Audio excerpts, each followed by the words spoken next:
Le syndrome coronarien aigu, c'est l'urgence médicale par excellence. On ne peut pas parler des UMC sans parler de cette urgence. Pourquoi? Parce que c'est une urgence qui est assez fréquente, qui engage aussi le pronostic vital. Donc ça nécessite une rapidité et une efficacité de prise en charge. Il faut toujours avoir un acquis en physiopathologie. Pourquoi? Pour comprendre notre conduite à tenir devant chaque type de syndrome coronarien aigu. Et aussi pour le dosage des troponines, c'est un outil diagnostique qui est incontournable, mais s'il est bien interprété et bien indiqué. D'abord, on va commencer par quelques rappels en physiologie et en physiopathologie. Le muscle cardiaque, c'est quoi? C'est un ensemble de fibres myocardiques. Et la fibre myocardique, c'est un ensemble de myocytes, c'est-à-dire la cellule myocardique. Au niveau de la cellule myocardique, on va retrouver l'unité contractile, qui est le sarcomère. C'est lui qui va donner, qui va conférer cette option contractile au muscle cardiaque.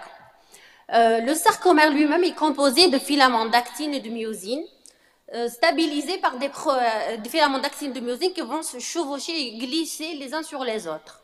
Alors, quand ils vont glisser, ils vont se raccourcir et donner aussi le raccourcissement du myocyte et à l'échelle tissulaire, le raccourcissement du muscle cardiaque, et donc ça va donner la contraction.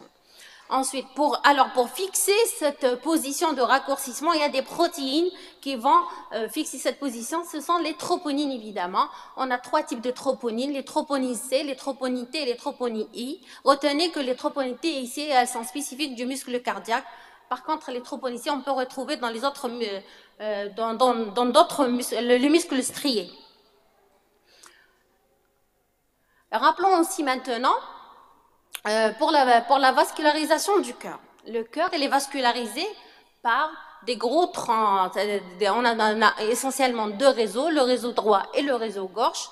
Il faut retenir que ce sont des réseaux épicardiques, c'est-à-dire ils cheminent à la surface du cœur.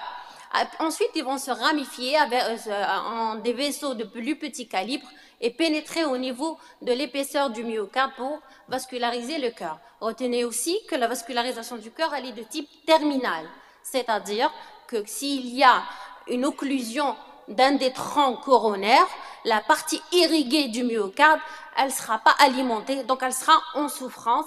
À l'origine alors de l'ischémie, et l'ischémie, si elle persiste, elle va aboutir à la nécrose, donc il y aura une lyse cellulaire et libération de ces protéines-là au niveau sanguin. Retenez que à l'état normal, chez le sujet normal, elles ne sont pas détectables, ou bien elles sont détectables à des taux vraiment très faibles, et une augmentation des troponines cardiaques va nous donner une idée du degré de souffrance du muscle cardiaque. Maintenant, il faut fixer les idées. Qu'est-ce que c'est qu'un infarctus du myocarde? Au fil des années, il y a eu beaucoup de définitions de l'infarctus du myocarde en fonction des données de la médecine. Actuellement, les sociétés savantes, elles se sont réunies pour établir un papier pour la définition de pour la définition du myocarde. C'est la 4e définition du myocarde en 2018 pour bien déterminer les différentes nosologies. Retenez d'abord, qu'est-ce que c'est qu'une lésion myocardique? On dit injury, c'est toute élévation de la troponine cardiaque et au-delà du 99e percentile. Je vais expliquer ça tout à l'heure, de la limite de référence supérieure. Et on parle de lésion myocardique aiguë lorsqu'on a un delta de troponine, c'est-à-dire on en a une baisse, une élévation des troponines. Là, on parle d'une lésion myocardique aiguë. Ça, on parle de lésion, on ne parle pas de l'IDM. Après, l'IDM a été classé en 5 classes. On a le type 1, qui est le syndrome coronarien aigu, qu'on va détailler dans un petit moment. Le type 2, c'est la physiopathe qui varie, c'est-à-dire que l'obstruction, il n'y a pas une réelle obstruction thrombotique de la coronaire, mais plutôt il y a un déséquilibre entre l'apport et le besoin en oxygène, par exemple devant une tachycardie, une anémie sévère, etc. Le type 3, c'est quand on a une mort suspecte d'origine cardiaque sans pour autant avoir le temps de doser les troponines. Et le type 4 et le type 5, ce sont des IDM liés aux techniques de revascularisation. Le type 4, c'est un IDM lié à la procédure d'angioplastie. Et le type 5, c'est un IDM lié au pontage orthocoronaire. Je ne vais pas tout détailler. Revenons maintenant au syndrome coronarien aigu qui est l'idième de type 1. Donc, l'idième de type A, c'est quoi en fait? C'est une lésion myocardique aiguë, la lésion qu'on a définie tout à l'heure, c'est-à-dire une détection d'une montée et ou d'une baisse de la troponinémie, un delta de troponine cardiaque avec au moins une valeur au-dessus du 99e percentile et au moins un des éléments suivants. Soit on a des symptômes cliniques d'ischémie myocardique, c'est-à-dire avoir de l'angor avec toutes les différentes atypies, soit le langor classique, aux différents symptômes, aux différentes douleurs thoraciques qu'on peut avoir. Je vous assure qu'en clinique, on en a beaucoup d'atypies par rapport à ce qui est décrit dans les livres. Les modifications ECG, soit on a des modifications ECG, ça veut dire que vous avez un sus-décalage, un sous-décalage, des T négatifs, même parfois un ECG normal. Et une preuve à l'imagerie d'une nouvelle anomalie de la cinétique segmentaire, ça veut dire que soit à l'échographie, soit à l'IRM cardiaque ou à la scintigraphie, ou bien on a carrément on a fait une coronarographie à ce patient-là et on a objectivé un caillot au niveau de l'artère coronaire, ou bien c'est à l'autopsie. Donc, on a bien compris, dans le syndrome coronarien aigu, c'est quoi? C'est une nécrose des cardiomyocytes qui est liée à une ischémie aiguë du myocarde par un athérothrombus. Donc, on a la plaque d'athérome, si on a une rupture de la plaque d'athérome, une mise à nu du cœur lipidique, un déclenchement du processus de la coagulation pour colmater cette brèche. Donc, c'est un processus qui est normal, mais le thrombus qui va être formé, il va occlure cette artère ou bien cette coronaire. Donc, on a deux cas de figure. Retenez qu'on a deux cas de figure. Soit ce thrombus, il occlut totalement la coronaire. Donc, on est devant le fameux syndrome coronarien aigu, ST+. Donc, on a le sus-décalage qu'on voyait très bien sur le CG. Soit l'occlusion, elle n'est pas totale, c'est-à-dire il y a quand même un petit passage. Dans ce cas-là, on est devant le syndrome coronarien non ST+. Les appellations, maintenant, on parle de syndrome coronarien ST+, ça veut dire qu'il y a un sus-décalage segment ST, ça veut dire que l'artère, elle est complètement occluse, ou bien un non ST+. Ça ne veut pas dire qu'il y a toujours un sous-décalage. Ça veut dire toutes les modifications électriques, même un ECG parfois, même sans normal, ça n'élimine pas un syndrome coronarien ST-. D'accord? Donc voilà.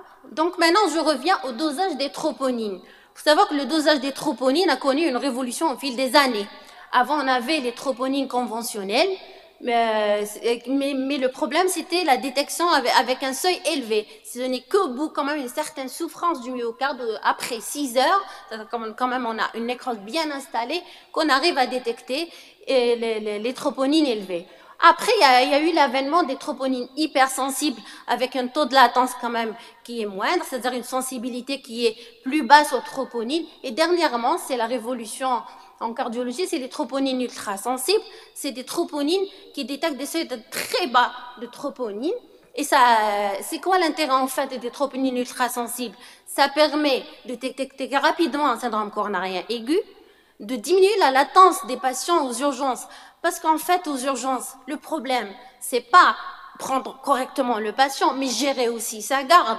Si par exemple, si on garde beaucoup de patients, c'est-à-dire avec un taux de latence important, on va cumuler la salle d'observation, elle va se charger. Après, la gestion de la garde, elle sera difficile, et pour le médecin, et pour le patient lui-même. Alors qu'avec les troponines ultrasensibles, ça permet de poser le diagnostic ou de l'éliminer rapidement. Donc voilà, je vous ai dit tout à l'heure, je vais expliquer qu'est-ce que ça veut dire le 99e percentile. On avait dit que les troponines, à une population normale, le taux de troponine, il est très faible, ou bien il n'est pas détectable, ou bien très faible. Donc on avait pris une population qui est indemne de pathologie cardiaque, on a dosé les troponines chez ces patients, on a établi cette courbe-là. Il faut savoir qu'il y avait une variabilité interindividuelle, mais ça reste quand même un taux qui ne détermine pas un syndrome coronarien aigu. Donc le cut-off, c'était de 99% des patients ici, c'est des troponines, on va dire c'est un taux normal. Au-delà de ce cut-off-là, on peut déterminer qu'il y a une lésion myocardique. Toute élévation des troponines, ça veut dire une lésion myocardique. Après, en association avec les éléments dont j'ai parlé tout à l'heure, on va définir le syndrome coronarien aigu. Et là, dans cette courbe-là, On va comprendre c'est quoi la différence entre les troponies conventionnelles et les troponies hypersensibles. Regardez, les troponies conventionnelles, le seuil de détection des troponies, c'est après 6 heures qu'elle commence à détecter. Alors que l'ischémie, elle est déjà là, ou la micronécrose, elle est déjà là. Et cette zone-là, c'était une zone grise. On n'arrivait pas à trancher, libérer ou pas le patient. S'agit-il d'un syndrome coronaire ou bien non, c'est pas un syndrome coronaire. Donc les troponines ultra sensibles, elles sont venues pour éclairer cette zone-là, pour décider s'agit-il vraiment d'un syndrome coronaire aigu qu'il faut prendre rapidement ou bien non. La même chose, bon, les plaques, c'est juste pour illustrer la même chose, c'est la même chose. Maintenant, il faut savoir que troponine positif, ça ne veut pas dire toujours IDM. Comme je vous ai dit tout à l'heure, on se réfère toujours à la définition. IDM, c'est lésion myocardique avec d'autres éléments. L'un des éléments que j'ai suscité. Par contre, on peut avoir une lésion myocardique devant d'autres situations, que ce soit cardiaque ou extracardiaque. Par exemple, une tachyarrhythmie, de l'insuffisance cardiaque. Les urgences hypertensives, l'embolie pulmonaire et même extracardiaque. Par exemple, quand il y a une insuffisance rénale, il y a un choc septique. Tout ça, ça suscite les livres parce que le cœur, c'est un organe qui est dans un corps entier et la souffrance, comme elle peut toucher les autres organes, elle peut le toucher lui-même. D'accord? Maintenant, pour schématiser toute cette théorie, donc sur le plan pratique, on va aborder 3 cas cliniques, mais c'est juste pour savoir comment raisonner devant ces différents cas cliniques.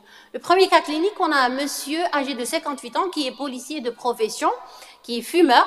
Il n'a pas d'antécédents médico-chirurgicaux particuliers, mais consulte pour des douleurs précordiales de nouveau. C'est la première fois qu'elle ressent cette douleur typique, un angor typique, évoluant depuis déjà 2 heures. Il faut savoir que devant toute cette suspicion de syndrome coronaire aigu, un patient qui consulte aux urgences pour syndrome coronaire aigu, un ECG doit être fait et interprété en moins de 10 minutes.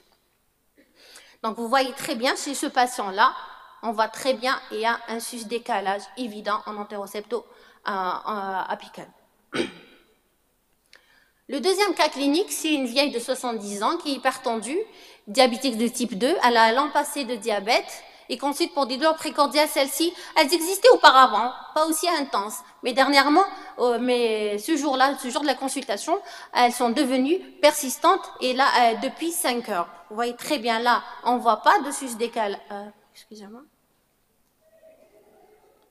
On ne voit pas de sus-décalage, mais plutôt des T négatifs. Donc, on est devant l'autre cas de figure, syndrome coronaire aigu sans sus-décalage du segment ST.